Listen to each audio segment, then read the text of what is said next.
He had no home, no family, no address to return to. And yet, in the next few hours, this man, forgotten by nearly everyone, would save the life of a 12-year-old girl he had never met. What he didn't know, what no one could even dream of, was that the child fighting for her life had a connection to him so deep, so shocking, it would turn his entire world upside down. Before we dive into this unbelievable true-to-life story of fate, kindness, and human connection, make sure to like this video, subscribe to the channel, and hit the notification bell so you never miss stories like this. Now, let's begin. The sun hadn't fully risen yet, but the city of Detroit was already buzzing. Cars rushed down Jefferson Avenue. People hurried into coffee shops, and the smell of fresh bagels drifted through the air. But sitting against a brick wall outside a closed hardware store was a man most people avoided making eye contact with. His name was Calvin Brooks, 41 years old, African-American, and once a hard-working factory employee. Now, he was invisible to the world, just another homeless man trying to survive a cold Michigan morning. His jacket was worn thin from years of rough weather. The soles of his shoes were peeling, and his hands were cracked from sleeping outdoors. But despite everything life had stripped away from him, Calvin still carried a softness in his eyes, a quiet strength, a compassion that life hadn't managed to crush. Anyone who took a moment to truly look at him would see a man who once had a home, a family, a future, and maybe even a heart too big for the world he lived in. Before life unraveled, Calvin worked at a furniture plant in the suburbs. He lived in a modest apartment, paid his bills on time, and even planned to start night school. He had a younger sister named Maya, who used to call him every Sunday just to ask if he was eating well. But then the factory shut down. Rent piled up. His old car died, and the financial storm hit harder than he expected. One emergency medical bill wiped out his savings, and before he realized it, he was drowning. Maya moved out of state, changed her number, and the last thread of his support system snapped. Soon Calvin found himself sleeping in shelters, then on sidewalks, fighting the kind of loneliness that chews at a person slowly. Yet through all of it, he held on to one thing: kindness. He shared whatever leftovers strangers handed him. He helped an elderly homeless man cross the street. He even gave away his only blanket once during a brutal winter night. Calvin believed that if the world forgot him, he would still remember how to be human. That belief led him to notice the white poster taped to the window of a small neighborhood pharmacy one freezing morning. The paper fluttered in the wind, catching his eye. He crossed the street slowly, stepping around patches of ice, and leaned close to read it. Bold red lettering at the top made his heart skip. Urgent blood donation needed. O negative. Beneath the text was a photo of a 12-year-old girl. Her name was printed in black letters. Emily Carter, critical condition. She had long, dirty blonde hair tied in a messy ponytail, freckles across her cheeks, and a brave smile that didn't match the fear in her bright blue eyes. Emily wore a hospital gown in the picture, holding a small stuffed turtle in her lap. Someone had taken the photo right after her emergency admission to St. Anne's Children's Hospital. Calvin stared at the poster, feeling his chest tighten. Emily wasn't a baby. She wasn't a toddler. She was a kid old enough to understand pain, fear, life and death. A middle schooler with dreams, friends, memories, and suddenly, no time. He whispered her name under his breath. Emily. Then he noticed the blood type. O negative. A rare type. Hard to find. Often the difference between life and death in emergency situations. Calvin blinked slowly. O negative. That was his blood type. He remembered being told years ago during a job physical. The nurse smiled and said, "You're a universal donor, Calvin. Your blood can save pretty much anyone." At the time, it didn't feel important. Today, it felt enormous. He placed his palm gently on the poster, as if touching Emily's fragile world through the glass. "If my blood can help you, kid," he whispered, "you're gonna get it. I promise." Without a second thought, he grabbed his old backpack and began walking. The donation center was almost 2 miles away, but Calvin didn't slow down. His stomach growled. He hadn't eaten since yesterday afternoon, but he ignored it. A strong wind cut through his jacket. People passed him, some staring, most not. But nothing could pull him away from his mission. For the first time in a long time, he mattered. When he finally reached the blood donation center, he hesitated outside the clean building. The windows were spotless. The heat inside fogged the glass. People walked in with warm coats and fresh haircuts. He looked at his reflection, tired eyes, chapped lips, a man who looked like life had chewed him up. He almost turned away. Almost. But then he pictured Emily's face, the scared smile of a 12-year-old girl who might not see another sunrise. And he pushed the door open. Warmth embraced him instantly. A receptionist looked up, startled for a heartbeat, then regained her composure. Calvin approached the desk, clearing his throat softly. I'm O-negative, he said. I'd like to donate. For the girl. Emily. The woman blinked, stunned by the timing. She handed him a clipboard. Please fill this out. And sir, thank you. As he wrote, a nurse approached him. African-American, mid-30s, curly hair in a bun, warm smile. Her badge read Nurse Daniels. She said softly, Calvin, come with me. You're exactly who that little girl needs today. For the first time in years, someone spoke to him like he mattered. And as he followed her back, Calvin had no idea that saving Emily's life was only the beginning. Because Emily Carter wasn't just any child. She was connected to him in a way that would break open a truth he never knew existed. Calvin followed Nurse Daniels down a quiet hallway, the soft hum of machines buzzing faintly behind closed doors. The air smelled of antiseptic and warm coffee, a strange mix that reminded him he hadn't eaten since yesterday. His stomach growled, but he ignored it. Today wasn't about him. Today was about Emily, a 12-year-old girl who shouldn't be fighting for her life this early in the year, this early in her childhood. Calvin sat down in a reclining chair as Nurse Daniels prepared the equipment. She moved with calm confidence, explaining the process gently, as if she sensed how long it had been since someone treated him with kindness. You're doing something incredible, she said, slipping a blood pressure cuff around his arm. Emily had a ruptured vessel, internal bleeding. They operated overnight. But now she needs more O-negative. It's been hard to find donors. Calvin nodded slowly. I'm glad I can help. She gave him a warm glance, placing her hand briefly on his shoulder. People like you save lives, Calvin, no matter where you come from. Those words weren't meant to hit so deep, but they did. Calvin swallowed hard, blinking away the sting in his eyes. As the blood flowed into the bag, he closed his eyes, letting a rare sense of purpose settle into him. He pictured Emily in a hospital bed, scared, unable to breathe properly, nurses rushing around her. No kid deserved that. And if his blood could give her a chance, he was willing to give every drop he could safely spare. When the donation ended, Nurse Daniels gave him a bottle of juice and a pack of crackers. You'll feel a little lightheaded. Sit for a while, okay? He smiled gratefully. Yes, ma'am. She laughed softly. You don't have to call me ma'am. I'm only 36. Calvin chuckled, the first real laugh he'd felt in months. After checking his vitals, Nurse Daniels stepped out to process the donation. Calvin stayed in the chair, sipping juice slowly, feeling his strength return. A few minutes later, a man in a navy suit entered the room. He had neat blonde hair, tired eyes, and a badge that said Dr. Ryan Carter, pediatric surgeon. Carter. Calvin straightened up slightly. Emily's last name was Carter. Dr. Ryan Carter approached him with a mixture of relief and surprise. You're the O-negative donor? He asked. Calvin stood nervously. Yes, sir. I came as soon as I saw the poster. Dr. Carter exhaled shakily. Thank you. My daughter, Emily, she's been fighting for her life since last night. Your donation, what you just did, might be exactly what saves her. Calvin felt something twist inside his chest. Emily was his daughter? The doctor's face was lined with exhaustion and fear beneath his professional composure. Not many people saw it, but Calvin recognized it instantly, the look of a parent terrified of losing their child. Calvin gently shook the doctor's hand. I'm just glad I could help. I really hope she's okay. Dr. Carter's voice cracked slightly. I'll never forget this, sir. Never. He hesitated for a moment, studying Calvin's face. Would you like to meet her? You don't have to, but some donors like to see who they're helping. Calvin froze. Something warm, something he didn't expect, spread through him. Did he want to meet her? Yes, more than anything. If it's okay with you, Calvin said quietly, I'd be honored. Dr. Carter nodded, gesturing for him to follow. The walk to the pediatric ICU felt unreal.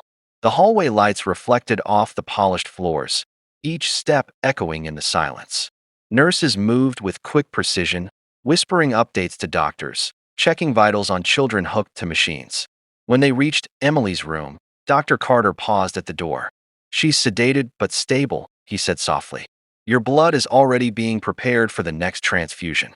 Calvin nodded, bracing himself. Dr. Carter gently opened the door. There she was, Emily Carter. A 12-year-old girl with freckles dusted across her nose, long lashes resting on her cheeks, her thin arms covered in 4 lines. Machines beeped quietly beside her bed. Her stuffed turtle sat under her hand, as if she had insisted on holding it until the very last second before surgery. Calvin stepped closer, his heart pounding. She looked fragile, too fragile for someone so young. But even in her weakness, she carried a gentle strength, like someone trying to hold on. Calvin felt something deep inside him shatter. He wasn't sure why. He didn't know this girl. But something about her presence, something about her face, stirred an ache he couldn't explain. Dr. Carter watched Calvin silently, sensing the emotion in the room. She's a fighter, he whispered. Always has been. Science fair champion. Plays soccer. Loves animals. She's my whole world. Calvin swallowed the tightness in his throat. She looks strong. Dr. Carter nodded. She is. After a moment, he stepped aside. I'll give you a minute. Calvin stood by Emily's bedside, his shaking hand hovering above hers. He didn't know whether he should touch her, so he simply rested his fingers gently on the blanket. Hey kid, he whispered. You don't know me, but I'm rooting for you. And I gave you my blood, so now you better get stronger, okay? His voice broke unexpectedly. He didn't know where the emotion came from. It felt deeper than simple empathy, almost like something familiar, something buried. For a moment, he closed his eyes and prayed, a quiet, desperate prayer that this girl, this stranger, would wake up again. When he opened his eyes, Dr. Carter stood at the door. We'll need more donors later, the doctor said softly. But for now, you've given us hope. Calvin nodded, wiping his eyes quickly. But as he walked out of the ICU and back into the cold Michigan air, one feeling wouldn't leave him, a strange, haunting sense that this wasn't just a good deed. This was the beginning of something big, something life-changing. And deep down, Calvin sensed a truth he wasn't ready to face. Emily felt familiar for a reason. Snow had begun to fall by the time Calvin stepped outside the hospital. The flakes drifted slowly, landing on his jacket and melting instantly. The sky was a heavy shade of gray, the kind that promised a long, cold evening. Calvin shoved his hands into his pockets and started walking, his boots crunching softly against the slush. But his mind wasn't on the weather. It wasn't even on himself. It was on Emily, her freckles, her still face, that little stuffed turtle pressed against her palm. He had seen hundreds of children during his volunteer work, camps, charity events. But none of them stirred something like this. Something deep, an ache he couldn't name. He shook his head as he crossed the parking lot. I'm just tired, he told himself. That's all. But the feeling stayed, pressing heavier with each step. Calvin walked toward the bus stop. He didn't own a car anymore. Too many fines, too many problems, too much money wasted on things he wished he could take back. These days he walked or took buses. It was humbling, but maybe he needed that. Maybe humility was what kept him grounded. A gust of icy wind brushed against him, making him wince. The bus stop was empty, which didn't surprise him on a day like this. As he sat down on the bench, he glanced back at the hospital rising behind him, tall, bright, and cold. A place full of miracles and heartbreak at the same time. He checked his phone. No messages. Not that he expected any. Family wasn't exactly something he had anymore.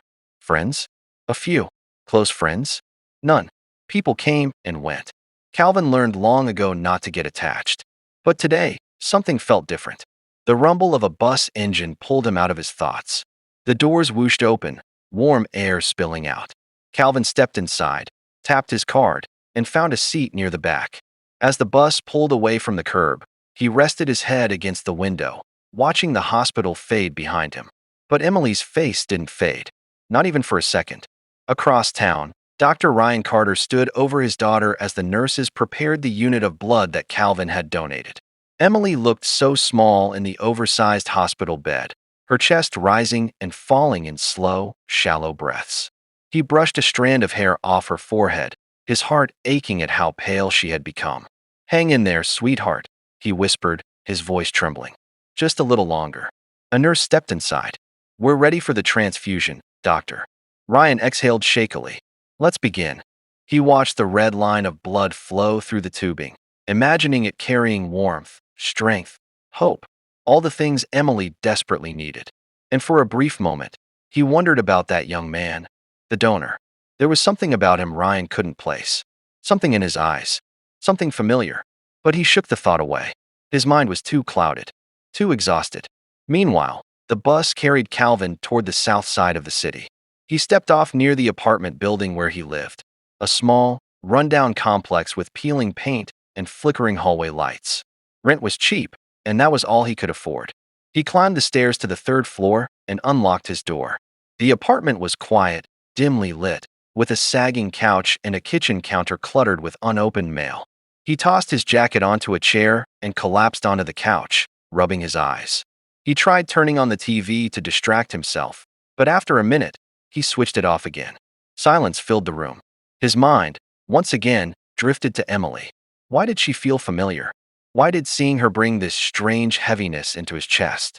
Calvin closed his eyes, taking a deep breath. And then, uninvited, a memory surfaced, one he had spent years burying. A hospital room, a newborn's cry, a nurse whispering, "She's healthy. She's perfect." A young man, Calvin at 19, holding a tiny baby girl wrapped in a pink blanket, his hands shaking, his heart pounding with fear and awe. A woman, someone he once loved, crying softly, telling him she couldn't do it, couldn't raise a child. Not with him. Not at that time. Paperwork. A signature. A goodbye he never recovered from. He jolted upright, his breath catching. "No," he whispered. "No, that can't be. That was 12 years ago. 12 years. Emily was 12. His heartbeat thundered in his ears. No, no, she was adopted. They told me she'd be adopted. His hands trembled uncontrollably. Her last name is Carter, he said out loud. Ryan Carter. He's her dad. Her father. He buried his face in his hands, feeling the room spin. It was impossible. Ridiculous. Right? Except Emily's freckles. Her soft nose. Her chin. Her age. Her face. Familiar. Too familiar. Calvin stood up, pacing the floor. His breathing quickened as fear and confusion twisted together inside him. If this was true, if Emily was the baby he had held 12 years ago, then fate had just dragged him into the most impossible moment of his life. And she was lying in a hospital bed fighting to survive. Calvin grabbed his jacket again, heart pounding. He didn't know what he was going to do. He didn't know what he would say. He didn't even know if he had the right to go back. But one thing was clear, he had to go back. He had to see her again. Because deep in his bones, deeper than fear, deeper than doubt, he knew the truth. Emily might be Ryan Carter's daughter, but she was his daughter too. Calvin ran through the streets of Detroit, the snow crunching under his worn boots. Every block, every flickering streetlight, seemed to guide him toward the hospital. His chest heaved, and his mind raced. Questions collided with memories. How is this possible? Why now? Where has she been all these years? None of it mattered as much as the one truth he couldn't escape. Emily was his daughter, 12 years old, lying in a hospital bed, and only his blood had just given her a fighting chance. When he arrived outside St. Anne's Children's Hospital, the automatic doors swooshed open, and the warmth inside hit him like a wave. Nurses hustled past him, pushing carts, checking monitors. He didn't stop. He ignored the receptionist for the moment and ran down the hallway toward the pediatric ICU, guided by the faint beeping of machines and the memory of Nurse Daniel's instructions earlier. Calvin Brooks. A voice called out sharply. He froze. It was Dr. Ryan Carter, stepping into the hallway, a mix of confusion and alarm on his face. "Dr. Carter," Calvin said, his voice trembling. I need to see her. Emily. My daughter." Dr. Carter blinked, taken aback. "Your daughter?" he asked carefully. "Yes," Calvin said, his voice breaking. 12 years ago I was supposed to be there. I held her. She was born. I loved her. But life got in the way. I didn't know she survived. I didn't know anything." Dr. Carter's eyes widened, and he studied Calvin for a long moment. Something in Calvin's posture, in the desperation etched on his face, made the doctor pause. "Wait," he said finally. "Are you saying Emily is your biological daughter?" Calvin nodded, swallowing hard. "I don't know how else to explain it. But I need to see her." Dr. Carter took a deep breath and motioned him forward. "This is highly irregular," he muttered. "But You donated blood today. You were her donor. Technically, your blood is helping her survive. And if you're telling the truth, maybe seeing her is more important than protocol right now." The doors to Emily's ICU room slid open, and Calvin stepped inside slowly. The sight of her small, fragile body lying under the hospital blankets stole the breath from him. Machines beeped softly. For lines ran from her arms, and the tiny stuffed turtle still rested beneath her hand. She looked like every child in the world, innocent, vulnerable, but for Calvin, she was everything. He walked closer, his knees weak, and rested a trembling hand on the side of the bed. "Emily," he whispered softly. No response. Her eyes were closed, eyelids fluttering slightly in sleep. But even in unconsciousness, she looked like the child he had once held in his arms 12 years ago. Dr. Carter stepped aside, watching cautiously. "She's stable," he said. "Your blood is doing its job. You have a connection here she can't fight alone. She's lucky you came." Calvin's heart ached. "I should have been there," he said quietly. "I should have protected her. I should have never let her go. I was young, scared, and stupid. But I will not let her go again. I promise you that." Dr. Carter's jaw tightened, emotions flashing across his face. "You didn't raise her," he said. "I have been her father all these years. She's my daughter." And yet, his voice faltered. "I don't know if she's yours, but something about your timing, your blood, it saved her life today." Calvin nodded, swallowing the lump in his throat. "I know. I don't want to take anything from you. I couldn't stay away. Not today." They stood together in silence, watching Emily breathe steadily. Calvin's mind spun with years of memories, missed birthdays, lost milestones, and the raw ache of never having held her since birth. And yet, for the first time, there was hope. Today, he had a chance to begin again. A nurse entered the room. "Emily is stabilizing. The transfusion is complete. She may wake up soon, but we have to let her rest a little longer." Calvin nodded, barely moving. He whispered to himself, "Just hang on, Emily. I'm here now. I'm not going anywhere." Dr. Carter finally broke the silence. "You need to rest too," he said cautiously. "You've walked through hell today, physically and emotionally." Calvin shook his head. "No, I can't leave. Not until she opens her eyes. Not until I know she's okay." Dr. Carter studied him, something like admiration and wariness in his eyes. "Fine," he said softly.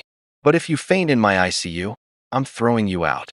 Calvin managed a small laugh, though it cracked in his throat. He walked to the chair beside the bed and sat, holding her tiny hand gently, feeling the warmth return to her body through the machines. He could feel her pulse, small but steady, and it was enough to anchor him. Time slowed. The city outside the hospital faded. Snow continued to fall, but inside this room, there was only Emily, only Calvin, and the quiet hum of life returning to a child who had fought against the odds. He whispered stories softly, things he couldn't tell her yet, memories he had kept hidden, dreams he still had for her, promises he would keep no matter what. "You're going to be okay," he said, more to himself than anyone. "You're stronger than I ever imagined. And I'm here now. I won't leave you again. I promise." Minutes felt like hours. And then, slowly, ever so slowly, Emily's fingers twitched. Her eyelids fluttered, and a faint whimper escaped her lips. Calvin's heart leapt into his throat. She was waking up. She was alive. Dr. Carter looked at Calvin with a mixture of relief and disbelief. "She's coming back," he whispered. Calvin's eyes filled with tears, and he held her hand tighter. "I'm here, Emily," he said softly. "I'm right here." And in that moment, 12 years of pain, separation, and uncertainty began to lift. The bond between a father and his daughter, lost and found, had started to heal. Emily's eyes slowly opened, the first rays of awareness flickering through her gaze. She blinked against the bright hospital lights, her small hand still held by Calvin. At first, she didn't speak, just looked around with wide, confused eyes. Calvin leaned closer, his voice trembling, barely above a whisper. "Hey, Emily, it's me. I'm here. I've been waiting for you." Her gaze shifted, focusing on him, and something deep stirred within her, a faint recognition, though she couldn't name it yet. "Who are you?" she asked, her voice weak but curious. Calvin felt a lump form in his throat. The words he had rehearsed for years evaporated, leaving only the truth. "I'm your dad," he said softly. "I know it's a lot, and I'm sorry for not being there before." But I'm here now, and I'm never leaving again. Emily's eyes searched his face. Confusion, fear, and something else, something unexplainable, flashed across her features. Dr. Carter stepped gently into the room, placing a hand on Calvin's shoulder. It's okay, he said softly. You don't have to explain everything right now. She's just waking up. Let her adjust. Calvin nodded, swallowing hard. I needed her to know I'm here. That's all. Emily's fingers twitched, closing gently around his. She didn't fully understand yet, but instinctively, she felt safe. And for Calvin, that small, fragile grip was everything he had waited 12 years to feel. Hours passed slowly. Nurses checked her vitals. Dr. Carter monitored her recovery, and Calvin stayed by her side, holding her hand, whispering stories about a father she didn't know she had, about a world that had always loved her, even when he couldn't be there. Finally, Emily spoke again. You gave me your blood? Her voice was still weak, but she looked at him with a mixture of wonder and curiosity. Calvin smiled through tears. Yes, Emily, I did. And now, you're going to be okay. A small laugh escaped her, fragile but real. You're my dad, she whispered. Calvin's chest tightened. Yes, Emily, I'm your dad. And I promise, I'll always be here. Dr. Carter, standing silently nearby, studied the scene with an unusual mix of awe and relief. He had spent 12 years being her father, guiding her, loving her, protecting her. And now, in one impossible twist of fate, the man who had been absent all those years stood in the room, holding his daughter's hand. He felt a strange calm wash over him. Perhaps life had a way of correcting itself, even if in unexpected ways. Days passed. Emily recovered steadily, her strength returning faster than anyone had anticipated. Nurses marveled at her resilience, attributing it in part to the transfusion she had received, the rare O-negative blood that had come from a man who had been nothing more than a stranger until that fateful day. But to Calvin and Dr. Carter, it wasn't just the blood. It was fate, timing, luck, and something bigger, love, the kind that refuses to be extinguished. Calvin moved into a small apartment nearby, still modest but warm. He spent his days visiting Emily in the hospital, telling her stories about the years he hadn't been there, and promising to make up for lost time. Slowly, Emily warmed to him, her initial hesitation replaced with curiosity and cautious affection. She had questions, of course, many questions, but Calvin answered honestly, sharing what he could without overwhelming her. One afternoon, Emily looked up at him with a shy smile. You know, she said softly, I think I already knew you were my dad, even before I woke up. Calvin's eyes widened. You did? She nodded. I don't know how, but I felt it. Like a memory I couldn't remember. He smiled, tears filling his eyes. I've waited 12 years to hear that. Dr. Carter, standing in the doorway, watched the exchange. He had realized something important over those weeks. Calvin wasn't taking his place. He was adding to it. Together, they could give Emily the family she deserved, a family bigger than any one person. And for the first time, Ryan felt hope rather than fear. Weeks later, Emily was strong enough to leave the hospital. Calvin walked beside her, holding her hand as they stepped outside into the crisp autumn air. Snow had melted, leaving the streets wet and reflective. She looked up at him, a wide grin spreading across her face. Dad, she asked. Calvin chuckled, ruffling her hair. Yes, Emily, I'm your dad. For the first time in over a decade, Calvin felt truly seen, truly alive. He had been invisible for so long, ignored by the world, lost to the streets. But that single act of giving blood, that single act of kindness, had brought him back to life in a way nothing else could. Emily skipped ahead, laughing at the small puddles on the sidewalk. Calvin followed, a smile on his face he hadn't worn in years. He had been given a second chance, a chance to be a father, a man, a protector, and he wasn't going to waste it. That night, as Calvin tucked Emily into her new bed in his apartment, he whispered softly, I'll never let you go again. I promise. Emily smiled, clutching her stuffed turtle tightly. I know, Dad. Outside, the city hummed with its usual rhythm, oblivious to the miracle that had just occurred. But inside that small apartment, a father and daughter had found each other again, their bond forged in blood, hope, and the extraordinary timing of fate. And in that moment, Calvin realized something he had never known. Sometimes, The smallest act of kindness, the smallest choice, can change not just one life, but an entire family. The world had forgotten him once, but it had not forgotten what he could give. And together, Calvin and Emily were going to write the rest of their story, one day at a time, filled with love, laughter, and the unbreakable bond of a father and daughter reunited against all odds.